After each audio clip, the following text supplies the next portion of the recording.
Hello friends, नमस्कार।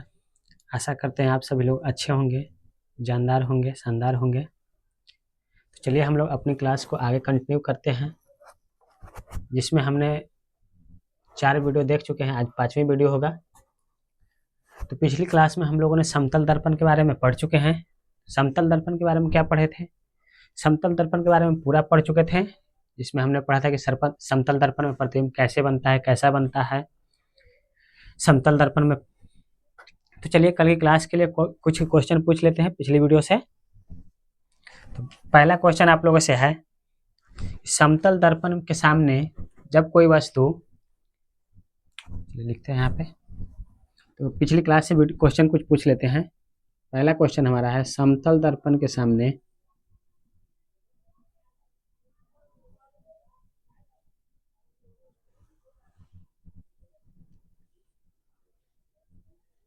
कोई वस्तु यदि v वेग से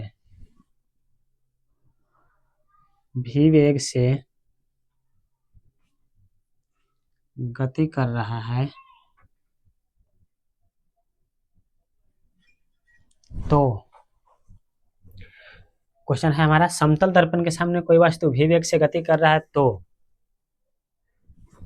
पहला उत्तर देना है, दर्पण के सापेक्ष प्रतिबिंब का वेग क्या होगा और वस्तु के सापेक्ष प्रतिबिंब का वेग क्या होगा। पहला हमारा क्वेश्चन क्या है, इसमें पहला क्वेश्चन है दर्पण के सापेक्ष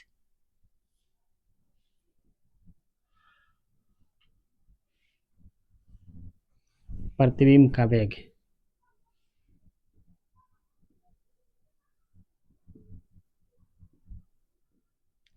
वेग बताना है। दूसरा क्वेश्चन बताना है,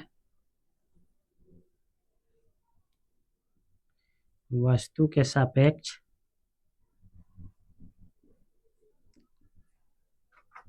प्रतिबिंब का वेग। अगला क्वेश्चन पूछते हैं,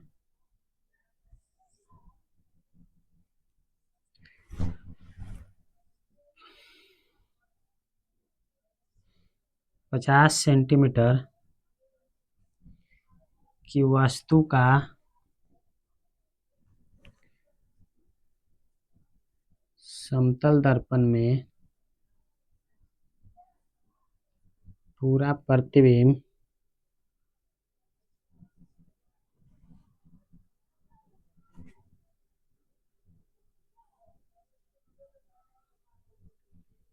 देखने के लिए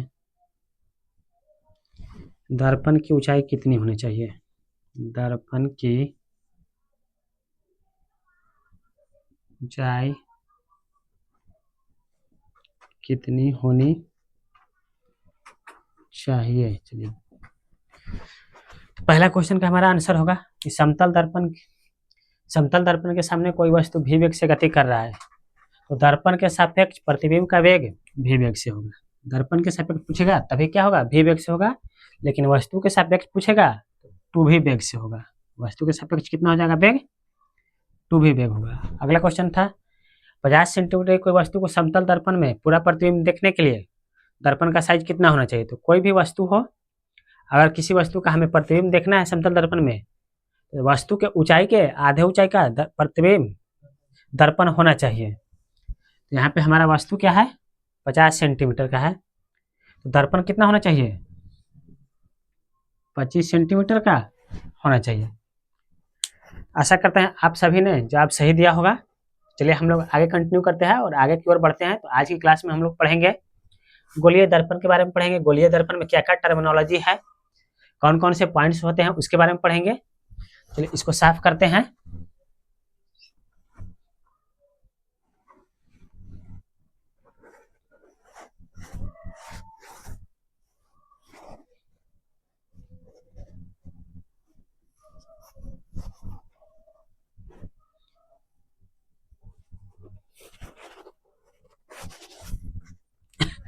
पहला आज का हमारा पॉइंट होगा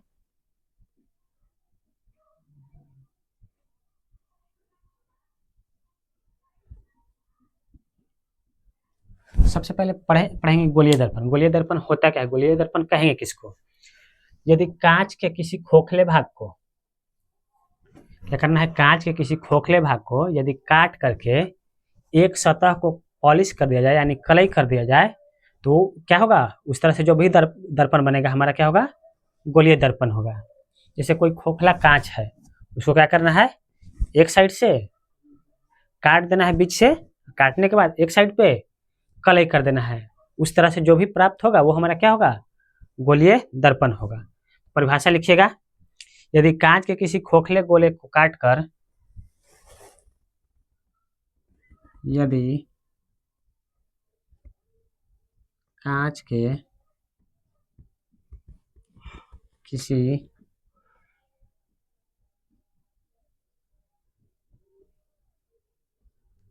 खोखले गोले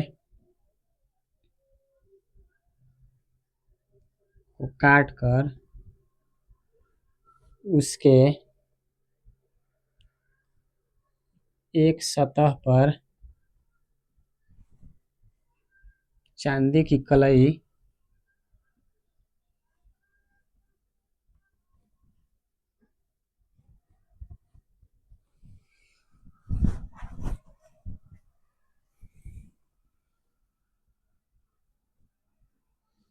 कर दी जाए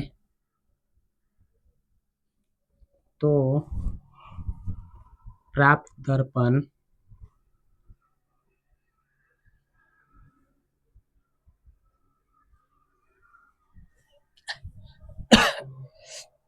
सॉरी, यदि कांच के किसी खोखले गोले को काटकर उसके एक सतह पर चांदी की कलई कर दिया जाए तो प्राप्त दर्पण गोलीय दर्पण होगा। ये हमारा क्या हो गया, परिभाषा हुआ, गोलीय दर्पण होगा या गोलीय दर्पण कहलाएगा, या ऐसा दर्पण जिसका परावर्तक सतह किसी गोलीय भाग हो, उसे क्या कहेंगे, गोलीय दर्पण कहेंगे। इसी का एक और परिभाषा हम लिख सकते हैं, ऐसा दर्पण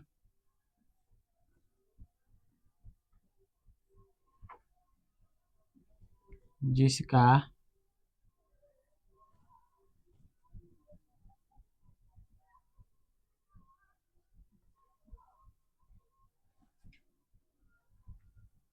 परावर्तक सतह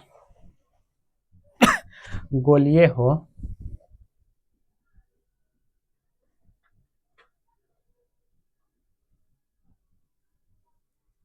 उसे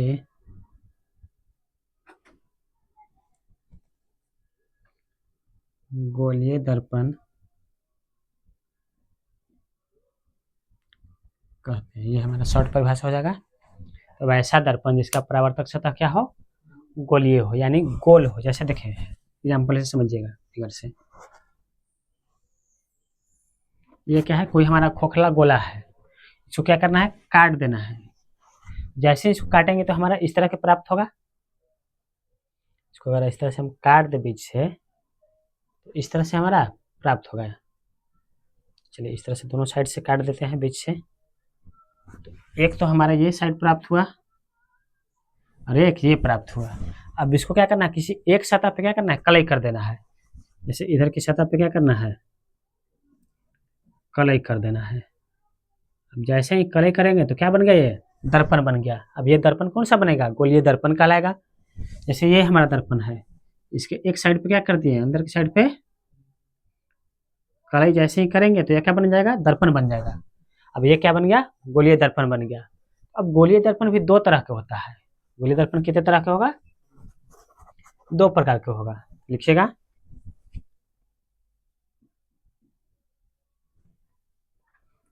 गोलीय दर्पण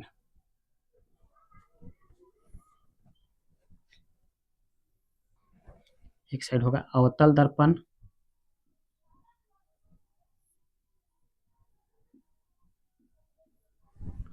और दूसरा हमारा होगा उत्तल दर्पण। गोलीय दर्पण कितने तरह के, दो तरह के, एक अवतल दूसरा उत्तल। अब अवतल दर्पण किसको कहेंगे और उत्तल दर्पण किसको कहेंगे, चलिए देखिए। ये रहा हमारा फिगर,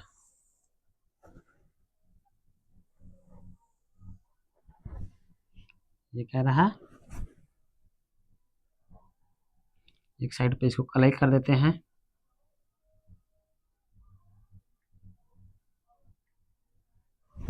सॉरी, ये तो उत्तल का हो गया।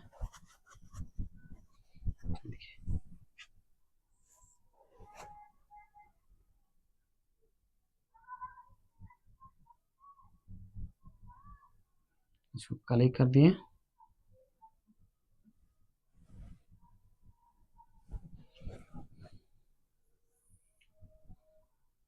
ये बिंदु रहा P, और ये जो रहा पीछे का साइड, परावर्तक पृष्ठ, सॉरी परावर्तक पृष्ठ कर रहे हैं, कलई किया हुआ भाग, कलई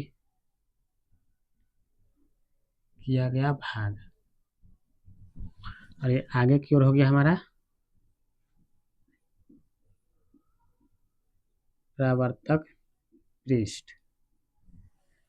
चलिए इधर से एक देखते हैं, इस तरह से एक किरण आएगा, दर्पण में पड़ेगा, तो इसको कह देंगे आपतित किरण। एक इधर से निकलेगा, दर्पण पे पड़ने के बाद लौटेगा, तो इसको कह देंगे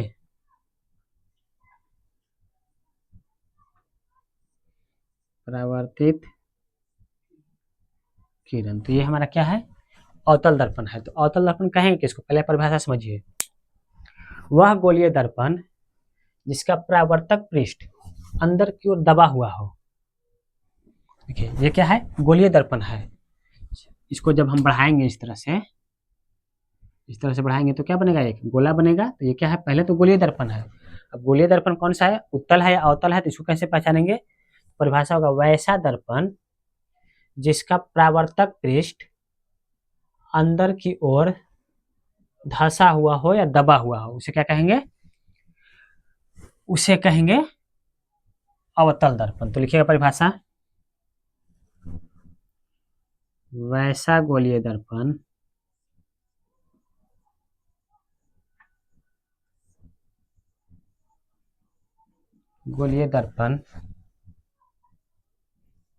जिसका परावर्तक पृष्ठ अंदर की ओर दबा हो उसे अवतल दर्पण कहते हैं।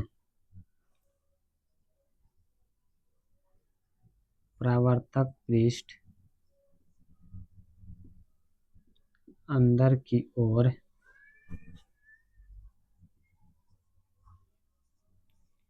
दबा हो उसे अवतल दर्पण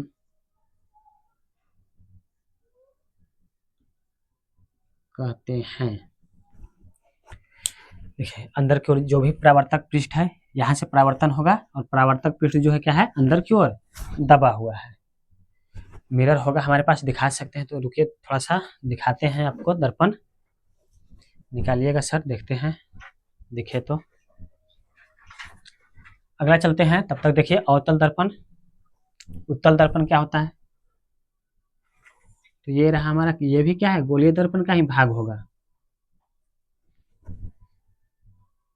ये क्या है, ये भी एक इस तरह से गोलीय दर्पण का भाग होगा। अगर पूरा हम बनाए तो क्या बनेगा, एक गोला बनेगा, सर्किल बनेगा।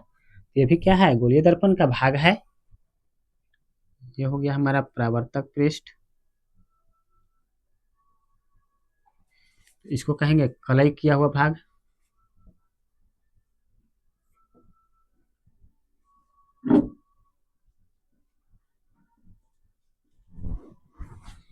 इस साइड को कहेंगे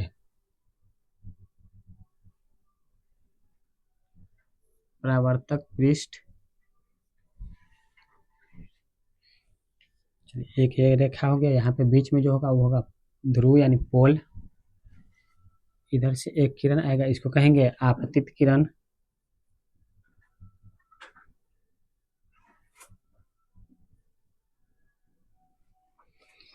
दर्पण में पड़ने के बाद लौटेगा, इसको कहेंगे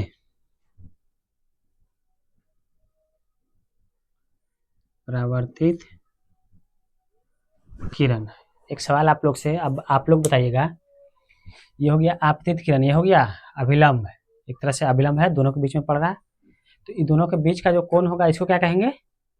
ये जो कोण बनेगा इसको क्या कहेंगे? आपतन कोण कहेंगे। और ये अभिलंब और परावर्तित किरण के बीच के जो कोण होगा इसको क्या कहेंगे? परावर्तन कोण कहेंगे। ये सब हम पिछले वीडियो में देख चुके हैं, पिछली कक्षाओं में पढ़ चुके हैं।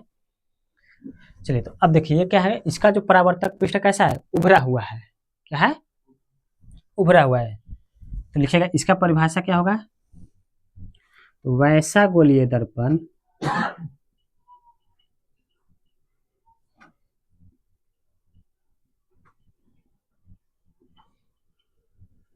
जिसका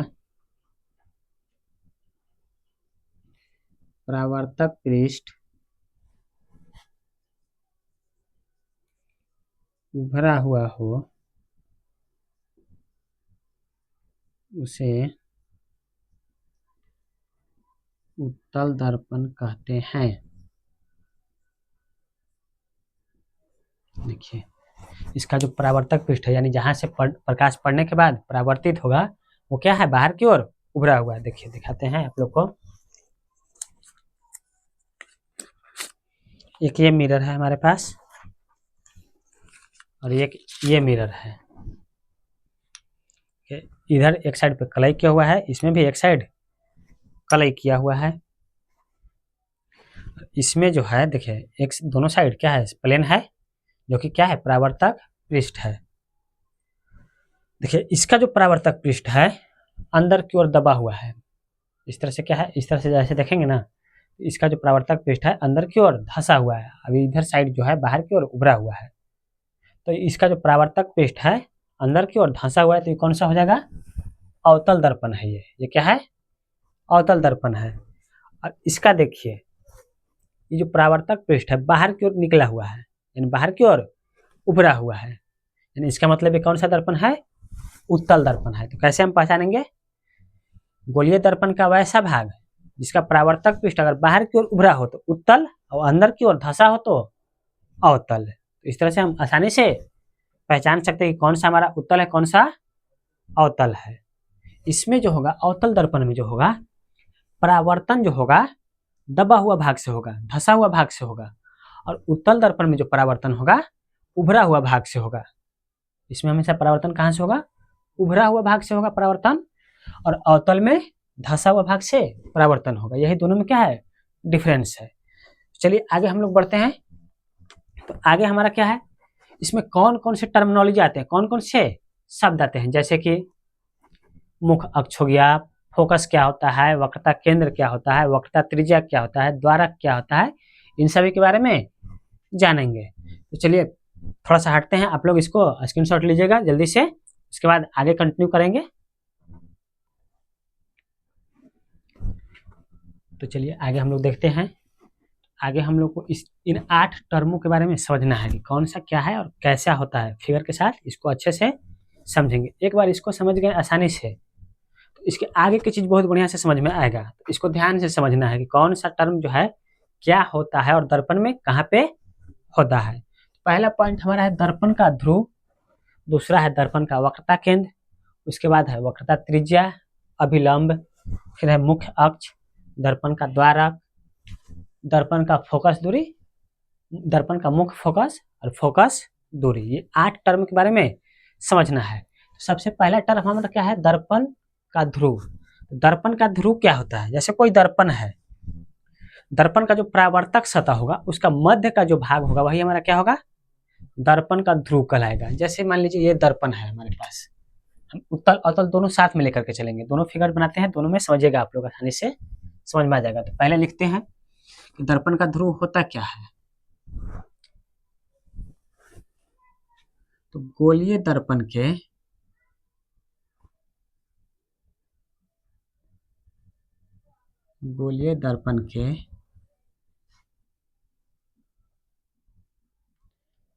परावर्तक पृष्ठ के मध्य बिंदु को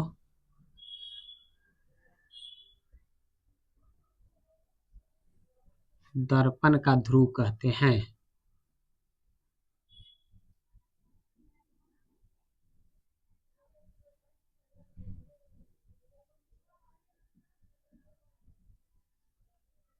चलिए अब देखिएगा फिगर के साथ। ये तो हमारा हो गया अवतल दर्पण, और ये रहा उत्तल दर्पण। कैसे पहचानेंगे? क्योंकि अवतल दर्पण का परावर्तक पृष्ठ धंसा होगा तो इस पे कलई करेंगे बाहर की ओर,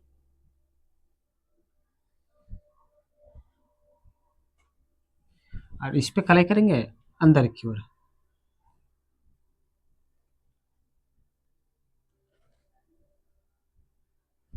ये हमारा क्या हो गया? अवतल दर्पण लिख देते हैं। चलिए ये है अवतल दर्पण, और ये है उत्तल दर्पण। अब देखिए परिभाषा हमारा क्या है? गोलीय दर्पण के परावर्तक, यानी दोनों में गोलीय दर्पण कहें तो उत्तल भी और अवतल भी। तो गोलीय दर्पण के परावर्तक पृष्ठ के मध्य बिंदु को ही दर्पण का ध्रुव कहते हैं। तो गोलीय दर्पण ये है, अब इसका परावर्तक पृष्ठ यही ना होगा। देखिए यहाँ से लेकर के, यानी जहां से प्रकाश पड़ने के बाद परावर्तित हो जाए वही क्या कहलाता है? परावर्तक पृष्ठ कहलाता है। तो ये जो परावर्तक पृष्ठ है इसका जो बीच के भाग होगा, कहीं पे भी तो बीच होगा, इसमें भी कहीं पे भी बीच होगा, इसी को क्या कहेंगे? ध्रुव कहेंगे। इसी को क्या कहेंगे? ध्रुव कहेंगे। इसमें इसको क्या कहेंगे? ध्रुव कहेंगे। तो समझ में आ गया ध्रुव क्या आता है? अब देखिए इसको सूचित क्या कैसे किया जाता है, तो लिखिएगा, लिख लीजिए, इसे P द्वारा सूचित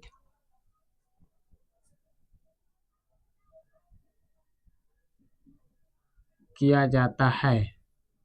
यानी इसको क्या लिखेंगे? ध्रुव ना लिख करके इस तरह से P लिख सकते हैं। तो ध्रुव क्लियर हो गया। चलिए आगे बढ़ते हैं। अगला टॉपिक है हमारा दर्पण का वक्रता केंद्र। तो वक्रता केंद्र क्या होता है? जैसे कोई गोलीय दर्पण है, मान लीजिए ये हमारे पास गोलीय दर्पण है, तो ये किसी न किसी गोले का भाग है। मान लीजिए ये गोले का भाग है, ये हमारा गोला था, अब इसी का क्या है? दर्पण है। तो ये जो दर्पण है, ये जो गोला है, इसका कहीं ना कहीं तो सेंटर होगा। मान लीजिए यहाँ पे ये सेंटर है, अगर इस तरह से हम इसको अब हटा दें, सेंटर तो इसका यही होगा। ये जो सेंटर होगा यही क्या कहलाता है? वक्रता केंद्र कहलाता है। समझ गए? चलिए इसका परिभाषा क्या होगा, कैसे लिखेंगे, देखिए,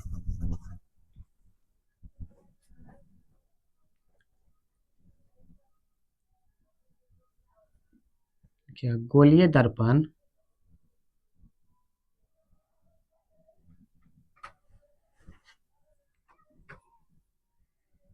जिस खोखले गोले का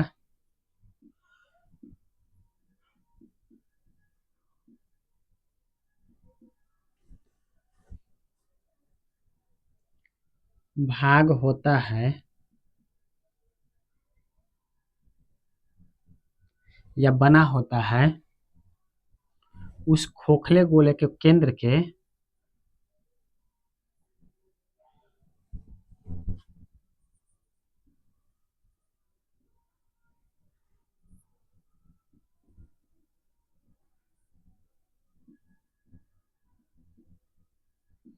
केंद्र को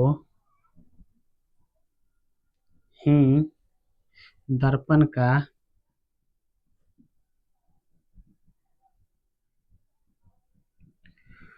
वक्रता केंद्र कहते हैं।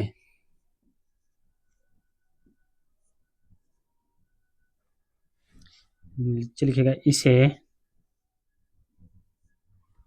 C द्वारा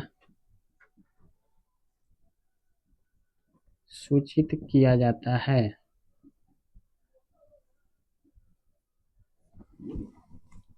जैसे समझिएगा, यहाँ इसको थोड़ा सा हटाते हैं। ये हमारा अवतल दर्पण जिसका बना है, ये हो गया, और इस तरह से ये हो गया गोला, और इसका जो सेंटर होगा यही क्या कहलाएगा? C कहलाएगा, यानी वक्रता केंद्र कहलाएगा। तो इस तरह से समझ चुके होंगे। चलिए आगे बढ़ते हैं। अब यहाँ पे क्या था, मुख्य अक्ष था।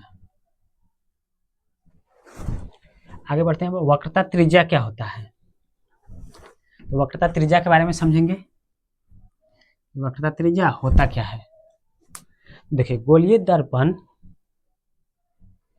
जिस खोखले गोले का बना होता है उसका त्रिज्या को ही क्या कहेंगे, वक्रता त्रिज्या कहेंगे। जैसे समझिएगा, यहाँ पे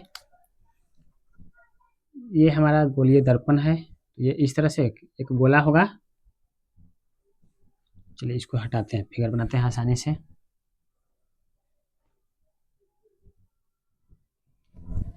ये क्या है, गोलीय दर्पण गोला है एक खोखला, और इसी से क्या बनाया गया है, दर्पण बनाया गया है।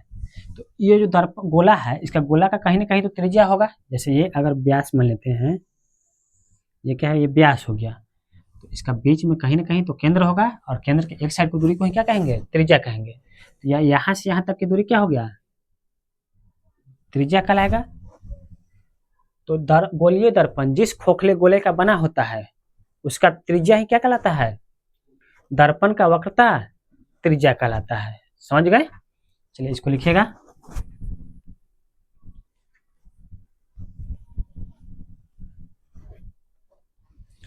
लिख लीजिए, वक्रता त्रिज्या गोलीय दर्पण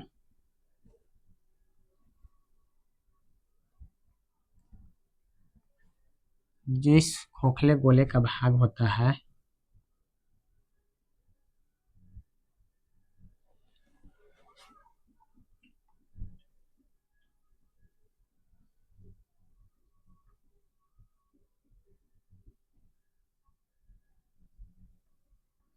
उसका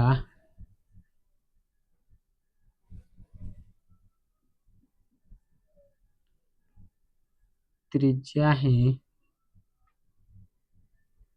दर्पण का वक्रता त्रिज्या कहलाता है।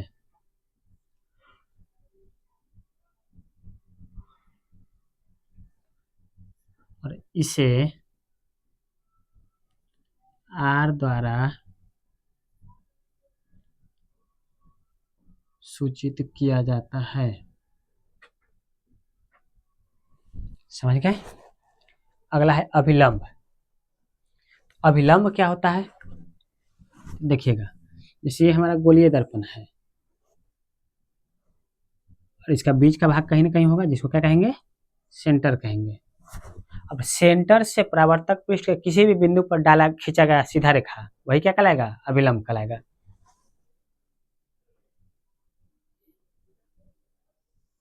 चलिए पहले इसको नहीं, मुख्य अक्ष को पहले समझ लेते हैं, फिर आसानी होगा इसको समझने में। पहले समझते हैं मुख्य अक्ष क्या होता है। तो मुख्य अक्ष को समझिएगा, जैसे ये फिगर हमारा हो गया गोलीय दर्पण। अब गोलीय दर्पण ये हो गया परावर्तक पृष्ठ, कलई कर दिया तो एक साइड बन जाएगा, कलई किया हुआ पृष्ठ इधर हो गया, इधर हो गया कलई, और इस साइड हो गया हमारा परावर्तक पृष्ठ। अब इस पे इसका जो बीच का भाग होगा वो क्या कहलाएगा, जैसे परावर्तक पृष्ठ के बीच के भाग को क्या कहेंगे, ध्रुव, क्या कहेंगे, पोल। इसको कैसे सूचित करेंगे, इधर, तो ये हमारा पी हो गया।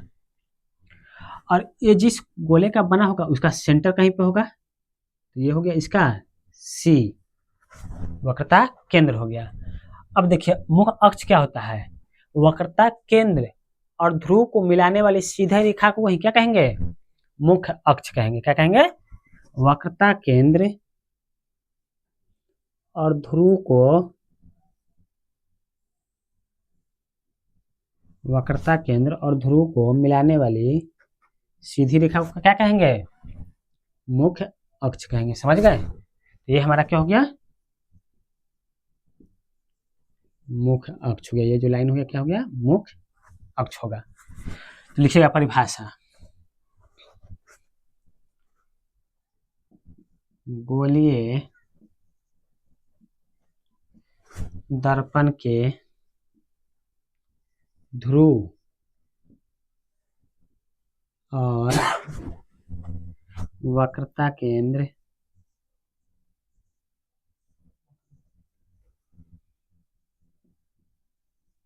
केंद्र को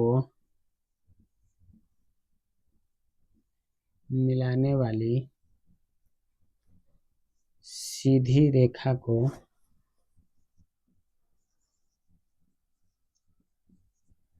मुख्य अक्ष कहते हैं।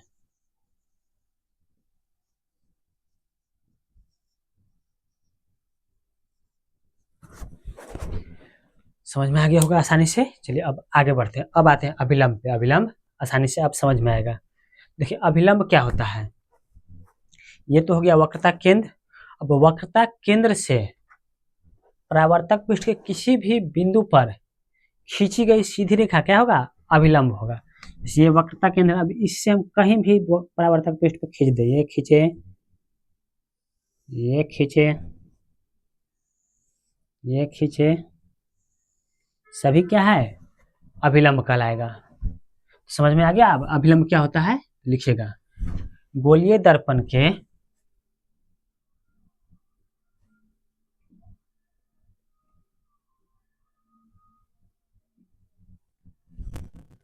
वक्रता केंद्र से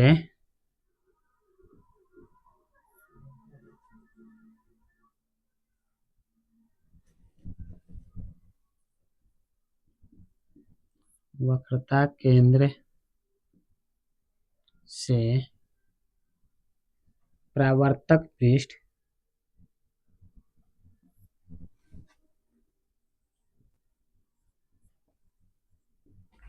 परावर्तक पृष्ठ पर खींची गई सीधी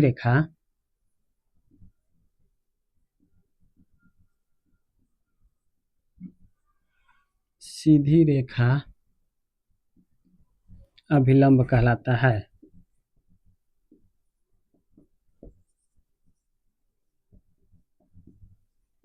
अभिलंब समझ में आसानी से। चलिए अब आगे बढ़ते हैं। अगला टर्म हमारा क्या है, अगला टर्म था यहाँ पे द्वारक। पहले तो चलिए द्वारक को समझ लेते हैं। चलिए तो थोड़ा सा इसको आप लोग उठा स्क्रीनशॉट ले लीजिए। चलिए आगे कंटिन्यू करते हैं, देखते हैं आगे बढ़ते हैं। हम लोग कहाँ तक देख चुके हैं, दर्पण का ध्रुव देख चुके, वक्रता केंद्र देख चुके, वक्रता त्रिज्या देख चुके हैं, अभिलंब देख चुके हैं, मुख्य अक्ष देख चुके हैं, द्वारक, मुख्य फोकस और फोकस दूरी, तीन चीज देखना है। तो द्वारक क्या होता है, इसे गोलीय दर्पण के परावर्तक पृष्ठ के व्यास को क्या कहेंगे, द्वारक कहेंगे। ये हमारा गोलीय दर्पण है। चलिए इस बार अवतल उत्तल लेते हैं। ये क्या है, गोलीय दर्पण है तो इसका इस साइड कलय किया हुआ रहेगा। गोलीय दर्पण का परावर्तक पृष्ठ उभरा हुआ होता है, ध्यान रखिएगा। तो इसका जो परावर्तक पृष्ठ कहाँ है, यहां से लेकर के यहां तक में इससे परावर्तन होगा। तो इसका जो व्यास है,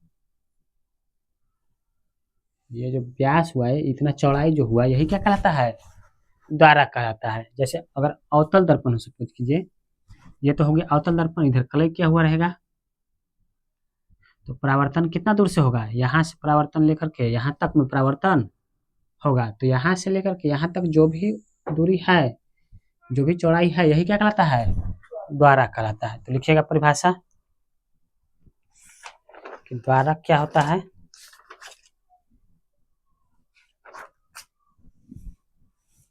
फिगर तो समझ गए, लिखिए द्वारक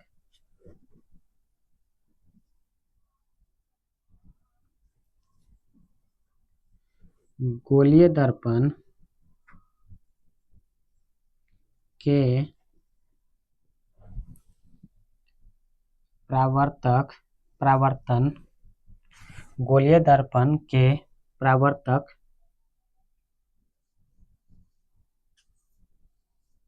पृष्ठ के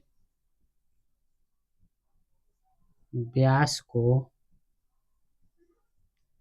द्वारक कहते हैं। चलिए समझ गए होंगे। अगला पॉइंट हमारा है फोकस दूरी, यानी मुख्य फोकस और फोकस दूरी, दो पॉइंट और बचा हुआ है। तो चलिए देखेगा, उसको समझिएगा आप लोग पहले। सबसे पहले तो इसके लिए हम फिगर बनाते हैं। तो ये हमारा हो गया गोलीय दर्पण, इधर कलाई किया हुआ रहेगा।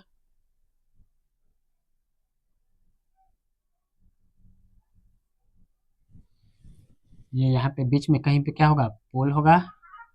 यहाँ पे वक्रता केंद्र होगा, और ये दोनों को मिलाने वाली सीधी रेखा जो होगा मुख्य अक्ष होगा। जो सीधी रेखा है क्या होगा, मुख्य अक्ष होगा। तो अब देखिएगा, सीधी आती हुई प्रकाश की किरणें, कोई भी सीधा आता हुआ प्रकाश की किरणें, इसे सीधा आ रहा है, सीधी आती हुई प्रकाश की किरणें परावर्तन के बाद, दर्पण में पड़ने के बाद परावर्तन होगा, तो परावर्तन के बाद जिस बिंदु पर मिलती है या मिलती हुई प्रतीत होती है, उस बिंदु को क्या कहेंगे, मुख्य फोकस कहेंगे। जैसे यहाँ से परावर्तन हुआ, सीधा रखा गया, और यहाँ पड़ने के बाद परावर्तन होकर के यहाँ पे आया। एक और हम लेते हैं, ये एक सीधी रेखा इधर से जा रहा है, तो दर्पण पे पड़ा, दर्पण में पड़ने के बाद परावर्तन होगा, परावर्तन होकर के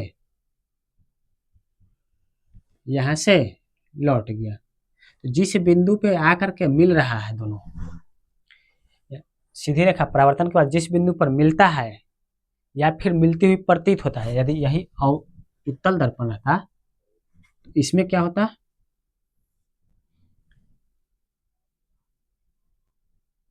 ये तो हमारा दर्पण हो गया उत्तल दर्पण, बीच में क्या होता, पोल होता, और यहाँ गोलीय दर्पण के जो बीच का भाग होगा सी होगा। ये दोनों को मिलाने वाली रेखा सीधी जो होगा, ये क्या होगा, ये जो रेखा हो जाएगा हमारा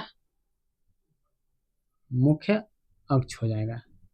अब यहाँ पे भी देखिए, जैसे कोई सीधी रेखा आकर के दर्पण में पड़ रहा है, सीधी रेखा इस तरह से आकर के दर्पण में पड़ा, तो दर्पण में पड़ने के बाद परावर्तन होगा। अब परावर्तन यहाँ पे इस तरह से होगा, इस तरह से लौटेगा। कोई एक और किरण है, सीधी इस तरह से आ रहा था, दर्पण में पड़ा, और दर्पण में पड़ने के बाद इस तरह से परावर्तन होगा। तो ये देखिए, इस तरह से अगर हम इस साइड की ओर देखें, कहीं ना कहीं क्या हो रहा है, मिलता हुआ प्रतीत हो रहा, मिल नहीं रहा लेकिन मिलता हुआ प्रतीत हो रहा, लग रहा है कि ये यहाँ से आ रहा है। तो समझिएगा मुख्य फोकस क्या होता है। गोलीय दर्पण पर सीधी आती हुई प्रकाश की किरणें परावर्तन के बाद जिस बिंदु पर मिलता है या जिस बिंदु पर मिलता हुआ प्रतीत होता है, उस बिंदु को ही मुख्य फोकस कहते हैं। चलिए लिखिएगा, फोकस मुख्य फोकस क्या होता है।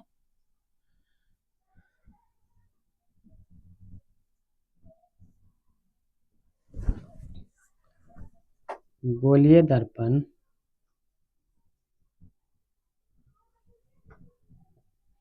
पर सीधी आती हुई प्रकाश की किरणें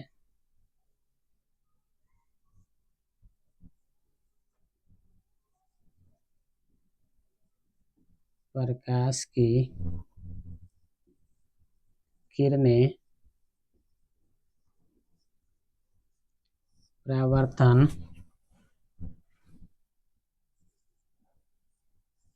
के बाद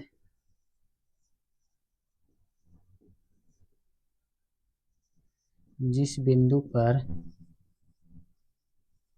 मिलती है या मिलती हुई प्रतीत होती है, उस बिंदु को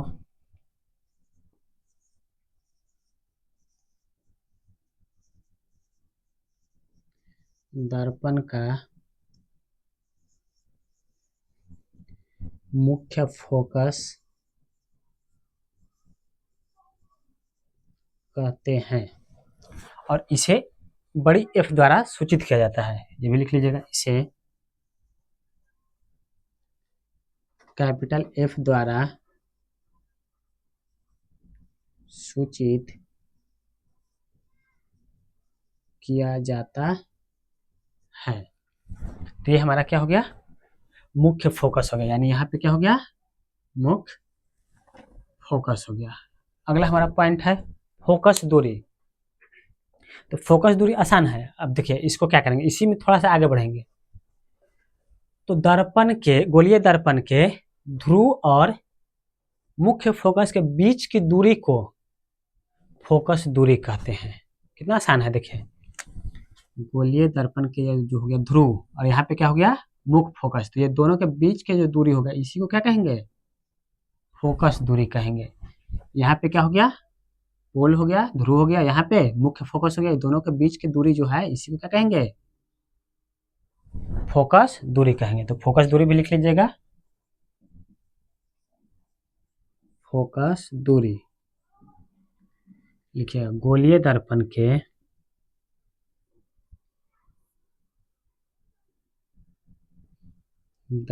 के ध्रुव और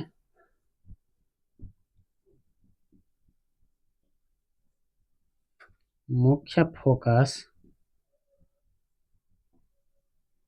के बीच की दूरी को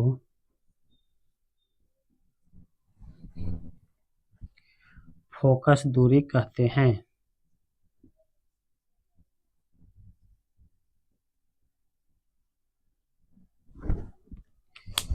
इसे स्मॉल एफ द्वारा सूचित किया जाता है। इसको क्या करेंगे, स्मॉल, इसे एफ द्वारा सूचित किया जाता है। तो ये हमारा सारा टर्मिनोलॉजी हो गया। चलिए अब इसको एक बार में समझते हैं, एक फिगर में एक साथ देखते हैं। चलिए इसको आप लोग उतारेगा, उसके बाद एक बड़ा सा फिगर बनाएंगे और उसी में क्या करना है, जितना भी टर्म आया है सबको एक ही फिगर में दर्शाएंगे कि कहाँ पे कौन सा टर्म होता है। चलिए जल्दी से इसको स्क्रीनशॉट लीजिए।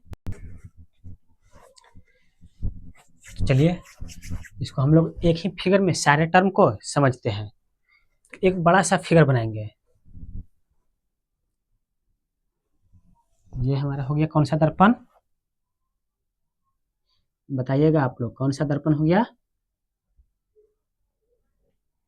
अवतल दर्पण।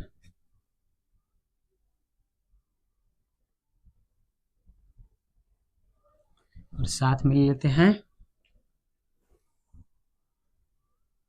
एक ये हो गया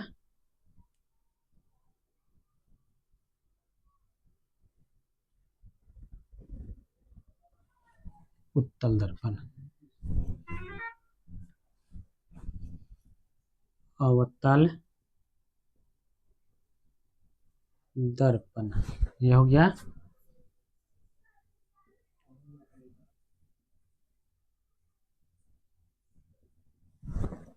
सॉरी, चलिए देखिए इसमें गलत हो गया,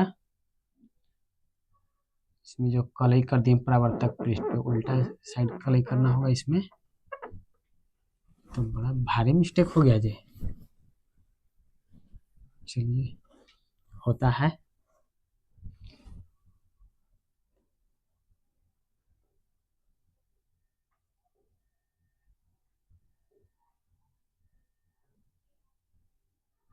ये हो गया हमारा उत्तल दर्पण, ये हो गया अवतल दर्पण। अब जितना भी टर्म हम लोग ने समझा है उसको एक एक को फिगर में बनाएंगे कि कौन सा टर्म कहाँ पे होगा। देखिए पहला टर्म हमारा क्या है, दर्पण का ध्रुव। दर्पण का ध्रुव क्या होता है, परावर्तक पृष्ठ के मध्य बिंदु को ही क्या कहते हैं, दर्पण का ध्रुव कहते हैं। तो ये हो गया हमारा परावर्तक पृष्ठ, इसका मध्य जो हो गया ये हो गया ध्रुव। इसमें भी ये हो गया परावर्तक पृष्ठ, इसका मध्य वाला हो गया ध्रुव। आगे बढ़ते हैं, अगला है वक्रता केंद्र। तो ये देखिए इसको अगर हम ऐसे बढ़ाएं इधर की ओर, इस तरह से अगर बढ़ाएं क्या बनेगा, एक गोला बनेगा और गोला के जो केंद्र होगा वही क्या कहलाता है, वक्रता केंद्र कहलाता है। तो ये हो गया हमारा, मानते हैं यहाँ पे इसका केंद्र आ रहा, तो ये हो गया वक्रता केंद्र। इसको भी अगर इस तरह से बढ़ाएंगे तो कहीं ना कहीं इसका केंद्र बनेगा, तो ये हो गया वक्रता केंद्र। अगला हो गया वक्रता त्रिज्या। तो वक्रता त्रिज्या क्या होता है, ये हो गया गोला, ये हो गया गोला पूरा, और ये हो गया यहाँ से यहाँ तक की जो दूरी हो गया ये क्या हो जाएगा, वक्रता त्रिज्या। यानी यहाँ से यहाँ तक की दूरी को इसको क्या कहेंगे, वक्रता त्रिज्या कहेंगे। इसी तरह से इसमें भी इसको क्या कहेंगे, वक्रता त्रिज्या। यहाँ से यहाँ तक की दूरी को वक्रता त्रिज्या कहेंगे। अगला है अभिलंब। इस केंद्र से कहीं पे भी हम इस तरह से डाल दें, परावर्तक पृष्ठ पे डाल दें, क्या हो गया अभिलंब। इधर भी केंद्र से परावर्तक पृष्ठ पे कहीं भी डाल दें, क्या कहलाएगा अभिलंब कहलाएगा। अगला है मुख्य अक्ष। मुख्य अक्ष क्या होता है, पोल और वक्रता केंद्र को मिलाने वाली रेखा को ही मुख्य अक्ष कहते हैं। तो ये जो सीधी रेखा होगा हमारा, यही क्या कहलाएगा मुख्य अक्ष। तो इस रेखा को क्या कहेंगे मुख्य अक्ष कहेंगे। इसी तरह से इसमें भी ये जो सीधी रेखा होगा, इसको और बढ़ा देते हैं, इसको कहेंगे मुख्य अक्ष। अगला टर्म है द्वारक। तो द्वारक क्या होता है, ये परावर्तक पृष्ठ के व्यास को ही क्या कहेंगे द्वारक कहेंगे। तो ये यहां से लेकर के यहां तक की जो चौड़ाई हो रहा है, ये जो पूरा चौड़ाई दिख रहा है आपको, यही क्या कहलाएगा हमारा द्वारक कहलाएगा। इसमें भी यहां से यहां तक के जो भी होगा व्यास, इसी को क्या कहेंगे द्वारक। अगला टर्म है मुख्य फोकस। तो कोई प्रकाश की किरण है, इस तरह से मुख्य अक्ष के समानांतर आ रहा है और परावर्तन के बाद जिस बिंदु से परावर्तित होता है, एक और इधर से किरण आ रहा है और मुख्य परावर्तन के बाद जिस बिंदु से परावर्तित हो रहा है, जिस बिंदु पर परावर्तित हो रहा है, इसी को क्या कहेंगे मुख्य फोकस कहेंगे। इसमें भी देखिए किस तरह से सीधा किरण आ रहा है, परावर्तन के बाद कहीं से परावर्तित, सॉरी इसमें तो गलत हो गया जी, परावर्तन हम लोग इधर से था,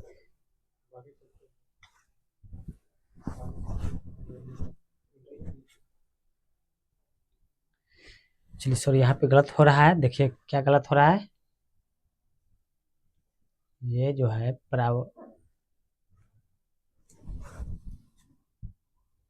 यही चीज गलत हो रहा है।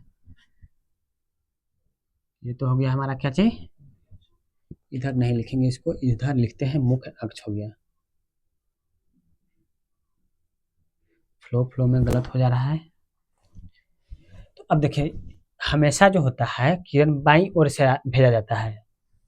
तो मुख्य अक्ष के समानांतर कोई किरण आ रहा है, परावर्तन के बाद इस तरह से लौटेगा। मुख्य अक्ष के समानांतर कोई किरण आ रहा है, परावर्तन के बाद इस तरह से लौटेगा। तो ये कहीं ना कहीं जाकर के क्या होगा, ऐसा लगेगा कि कहीं ना कहीं से जाकर के मिल रहा है, कुछ इस तरह से, कुछ इस तरह से। तो जिस बिंदु पे मिल रहा है इसी को क्या कहेंगे मुख्य फोकस कहेंगे। और फोकस दूरी क्या होगा, तो मुख्य फोकस और पोल के बीच जो दूरी हो रहा है इसी को कहेंगे मुख्य फोकस। फोकस और पोल के बीच की दूरी को फोकस दूरी कहेंगे। इसमें भी देखिए यहाँ पोल से लेकर के मुख्य फोकस के बीच की दूरी को फोकस दूरी कहेंगे। तो ये क्या हो गया हमारा सारा टर्म को आप लोग देख लेंगे, एक बार फिर से देखिएगा। चलिए देखिए जल्दी से,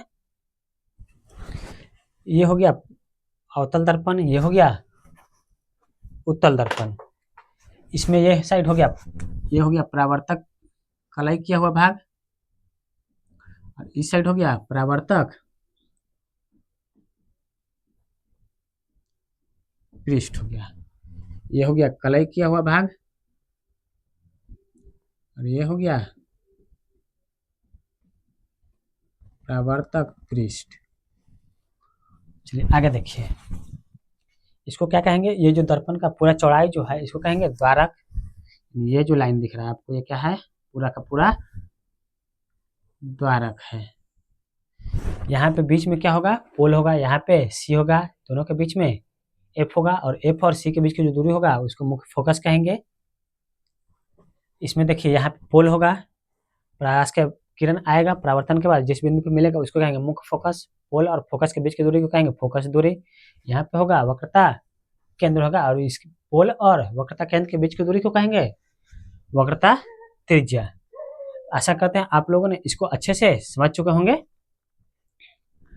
तो आगे क्लास हम लोग आगे कंटिन्यू करेंगे। आप लोग इसको ज़्यादा से ज़्यादा अपने दोस्तों तक शेयर कीजिए, चैनल को सब्सक्राइब कीजिए, यह चैनल आपका ही है।